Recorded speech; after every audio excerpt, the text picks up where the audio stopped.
Welcome back to the deep dive. Today we are tackling a subject that I think keeps, well, pretty much all of us awake at night. Oh, absolutely. We're looking at that massive, towering mountain called keeping up with technology, specifically AI, and, that paralyzing feeling that you're already just way too far behind to even start. Right. The whole I missed the boat anxiety. Exactly. But we're going to look at this through a lens that you would probably never expect, because we aren't looking at productivity hacks from Silicon Valley or some complex time management matrix. No, not at all. Which is refreshing. Yeah. Instead, we're going to try to solve this modern tech problem using the philosophy of a self-help legend from the 1970s. It is definitely one of the most unexpected pairings we've ever covered on a deep dive. Usually when we talk about AI literacy, we are quoting computer scientists. Right. Or futurists. Yeah, futurists. But today we're looking at the intersection of machine learning and, well, spiritual psychology, which sounds totally crazy until you actually dig into the source material. But before we reveal our mystery guide, I want to introduce you to Nora. Ah, yes, more. Now, Nora isn't a real person in the sense that I can call her up, but she is a persona described in our research for today, and I think her story is going to feel uncomfortably real for anyone listening. I mean, honestly, I felt like I was reading my own diary. She's basically the archetype of the modern overwhelmed professional. So picture this scene. It's 3:15 p.m. Nora is sitting in her car in the pickup line at her kid's school. A very familiar place for a lot of people. Right. And she has exactly 15 minutes before the bell rings, and the total chaos ensues. She's a working mom, she's stretched super thin, and earlier that day, she made a promise to herself. The classic morning motivation. Yeah, exactly. She has this article about a new AI tool, maybe it's a new agentic workflow or a model update, and she told herself, I am going to use the pickup line time to read this. I'm going to get smarter. It's a noble intention. It's what we call the gap time learning strategy. Right, using those little pockets of time. But let's look at the reality. She parks the car, she pulls out her phone, and does she open the article on large language models? Take a wild guess. No. She opens Instagram, she doom scrolls for 4 minutes, then she checks the news and sees something terribly depressing about the economy. Of course. Then she checks her work email, sees a request that completely stresses her out, replies to it, and then tap, tap on the window. The kids are there, the 15 minutes are gone. Poof. And she has learned absolutely nothing. Zero. But here is the worst part, and this is what really hit me when going through the sources. It's not just that the time was wasted. It's the story she tells herself that night. The rationalization. Exactly. She's lying in bed, totally exhausted, and she thinks to herself, I'll get to the AI stuff when I have more time, or I'll really dive into this when things calm down at work. The when things calm down fallacy. I live in that fallacy. I am the mayor of that fallacy. I think we all have a vacation home there. Right. But this is where I want to push back a little bit on the research, because look, Nora's actually busy. I am actually busy. When I say I don't have time, it doesn't feel like an excuse to me. It feels like an objective fact. My calendar is a Tetris game of nightmares. Yeah. So isn't it a bit harsh for the source material to just say she's making excuses? I'm really glad you pushed back on that, because that is the crux of the whole issue. The sensation of being time poor is incredibly real. It's viscerally real. Yeah, you feel it in your chest. But if we look at what actually happened in the car, Nora did have 15 minutes. She literally had the time. She just spent it. Exactly. She spent those minutes on low-friction, high-dopamine distraction instead of learning. And the sources point out a hard truth here. Things never really calm down. I really don't. The I don't have time argument is described as the most reasonable-sounding excuse in the book.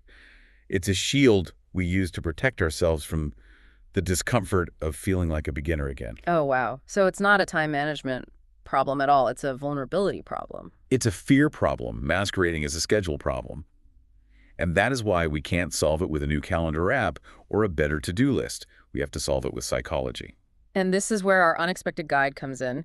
To fix Nora's problem, the research points us toward the work of Dr. Wayne Dyer. Yes. Okay, so Wayne Dyer, for those of us who grew up with parents watching PBS pledge drives, we probably know the face. Bald head, very calm voice. Usually wearing a nice sweater, talking about intention. He passed away back in 2015, but for those who might just know the name, who was he exactly? Well, he is essentially the grandfather of modern self-development, Dr. Wayne W. Dyer. He held a doctorate in counseling from Wayne State University. Okay, so he had actual academic credentials. Absolutely. He wasn't just a guru. He worked as a high school guidance counselor and then became a professor at St. John's University. Yeah. And his reach was just massive. He authored over 40 books. 40 books. That's wild. His most famous one, Your Erroneous Stones, which came out in 1976, sold over 35 million copies. That's a blockbuster. But his work kind of shifted over time, didn't it? It did. The sources note how his focus evolved. He started with very psychological themes, motivation, self-actualization, dealing with bad habits, and later moved into much deeper spiritual teachings. Right, influenced by people like Abraham Maslow, Lao Tzu, Swami Muktananda, exactly. But why he's relevant to our deep dive on AI today goes back to a specific book of his called Excuses Be Gone. Excuses Be Gone. Yeah. His work focused intensely on changing lifelong, self-defeating thinking habits. He argued that we have these thought patterns that we treat as facts. And when you look at why people aren't learning modern technology, it's not a lack of intelligence, it's a mental block. So you're saying "I'm too busy" is a self-defeating habit? Dyer would definitely say that. He identified a whole category of excuses that perfectly matches the tech anxiety we see today. The psychology of later. Exactly. Let's unpack the specific excuses mentioned in the source material that keep people completely stuck. We have the Nora excuse. I'll get to it when work slows down. Which we established never actually happens. Right. Then there's the I'll learn when the kids are older excuse. Which is such a trap because when the kids are older, you're dealing with college applications or suddenly you're taking care of aging parents. Something else always becomes urgent. Precisely. And then there's the age excuse. At my age, I don't have years to figure this out. Oof, that one stings. The idea that it's just too late for me. But the counter to that, and this is central to Dyer's philosophy, is that you don't need years. You just need minutes. But the barrier to using those minutes is this obsession we have with a mythical future. Yes. Dyer's core philosophy here is very blunt. Later is a myth. Later is a myth. Let's really walk through that because later feels like a real place on my calendar. It's that magical land where my inbox is empty, I've had 8 hours of sleep, and my brain is ready to absorb complex information. And that right there is the seduction. We believe we need a calmer time to do anything meaningful. But the insight from the sources is that there is only now. And now is usually messy. Now is messy, you're tired, things are imperfect. But now always has room for small steps. If you can't learn in the messy now, you are never going to learn in the mythical later. The belief that you need perfect conditions is the primary obstacle. That makes a lot of sense. And Dyer offered a specific affirmation for this, right? For the excuse that learning something new will just take too long. He did. And the wording is very deliberate. He said, I have infinite patience when it comes to fulfilling my own destiny. Okay, infinite patience. I have to be honest with you. When I first read that in our research, my brain sort of auto-corrected it. I thought it said I have infinite time. And I immediately pushed back, thinking, well, good for Wayne, but I don't have infinite time. You're not alone in that. It's the most common misreading of the quote. He didn't say infinite time. He very clearly said infinite patience. So what's the distinction there? Like, in the context of me sitting at my computer, staring at a blank AI prompt box, what does patience actually look like? In this context, patience means the willingness to move slowly. It means trusting in small steps and showing up consistently. So it's not about having an empty calendar. Not at all. We are so conditioned to have a crash course mentality. We think, if I can't master this entire software suite this weekend, I'm just not going to bother. Right, the all-or-nothing approach. Which is basically impatience. Patience is saying, I am willing to just look at this interface for a few minutes. I'm willing to be bad at this for a while. That is a huge paradigm shift, detaching from the need to be an expert immediately. Exactly. And this leads perfectly into the practical strategy from the source material. How do we actually apply this infinite patience to learning AI? Yes, let's get into the tactics, because the sources provide a very specific blueprint for this, called the 10-minute rule. The 10-minute Tuesday, or Yeah. Wednesday, or any day, really. So let's define the rule. It's pretty simple on the surface. You spend exactly 10 minutes on AI. The goal is not mastery. You're not trying to become an engineer overnight. The goal is simply engaging. Right. The constraint of 10 minutes is what makes it work. Let's break down the maths on this because the sources lay it out beautifully.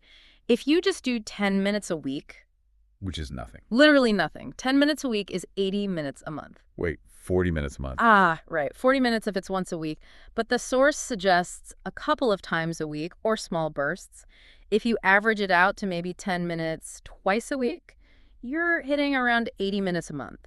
And over a year, that adds up to about 16 hours. 16 hours a year. Yes, 16 hours of focused learning for something that people constantly claim they have zero time for. And 16 hours is a very significant foundation.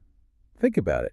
If you spent 16 dedicated hours learning a language, you wouldn't be fluent, but you could order at a restaurant. You'd know your way around. Exactly. But the real magic of the 10-minute rule isn't just the math. It's not just the time accumulation. It's the psychological signal. Yes. This is the deeper why behind the method. When you take 10 minutes to engage with something you've been avoiding, you are sending a powerful signal to your own brain. By acting consistently, you actually identify yourself as someone who learns. It shifts your identity. It shifts your confidence. It takes you out of the passive "I'm falling behind" mindset and puts you in the active "I'm figuring this out" mindset. And it gives you permission. I love that word from the research. Permission to use those small pockets of time, like the 15 minutes before a Zoom call, rather than waiting for a perfect 3-hour block on a Sunday. Permission to do it in drops. So let's talk about what actually counts as learning. Because I think people hear learning AI and they imagine something enormous and vague, like they need to be writing code in Python. Which is incredibly intimidating. But the sources challenge that idea completely. Learning doesn't have to be a massive undertaking. They suggest what they call low-stakes experiments. Yes, I love that concept, low stakes. Let's volley some of these specific examples from the material, because this really redefines success. First up is just direct interaction. Right. Literally just opening a tool and looking at the interface. You don't even have to do anything brilliant. Just ask the AI one single question you're curious about. Just one question. Ask it to explain a term you keep hearing but don't understand. That counts as your 10 minutes. That's so manageable. Then there's the consumption aspect. Yes. Watching a 3-5-minute explainer video. But here's the key, spending the remaining time just thinking about it. Or reading one short article, like that newsletter you've been leaving unread in your inbox for a week. The thinking part is crucial there. You're not just passively watching. You're letting it digest. Another great one is social or observation learning. Oh, this one is very validating for people who spend time on social media. Yeah, it's asking a friend what tools they use. Or even simpler, just reading the comments on a social media post about AI to see different perspectives. You're observing the discourse. You're seeing what people are excited about, what they're struggling with. That is valid learning. It absolutely is. It builds context. And my absolute favorite from the notes, the tea example. Yes, the tea example is brilliant. Simply sit and think about AI for 5 minutes while drinking a cup of tea. Just think about how it might apply to your specific job or your hobbies. No screens required. And finally, there's just the search strategy. Googling how to use AI for whatever you care about. How to use AI for meal prep, how to use AI for organizing a garden. By tying it to something you already care about, you lower the resistance. So let's circle back to Nora. We left her in the car, doom scrolling while she waited for her kids. The classic scenario. What happened when she actually tried this approach? When she applied Dyer's infinite patience and the 10-minute rule? Well, the result was a complete mindset shift. She discovered that she didn't actually need more time in her day. What she needed was permission to use the time she already had, even if it was just 5 or 10 minutes. And a year later, according to the sources, she had spent over 8 hours actively learning about these tools, not in big, stressful weekend chunks, but in tiny drops. the drops filled the bucket. Exactly. The drops filled the bucket.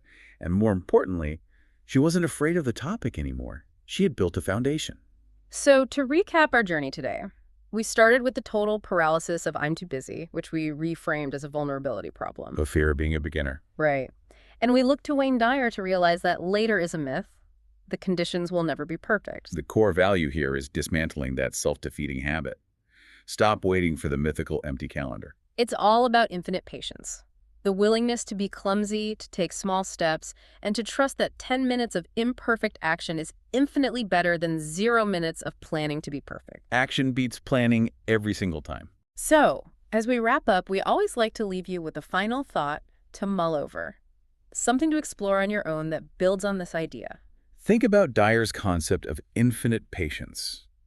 If you stopped waiting for a clear calendar to start the one thing you've been putting off, and it doesn't even have to be technology, it could be anything, and instead you just give yourself permission to do it poorly for just 10 minutes today. Just 10 minutes. What signal would that send to your brain about who you are? Are you someone who waits or someone who begins? That is a fantastic question to leave on. Thank you so much for joining us on this deep dive. It's been great. We will catch you next time.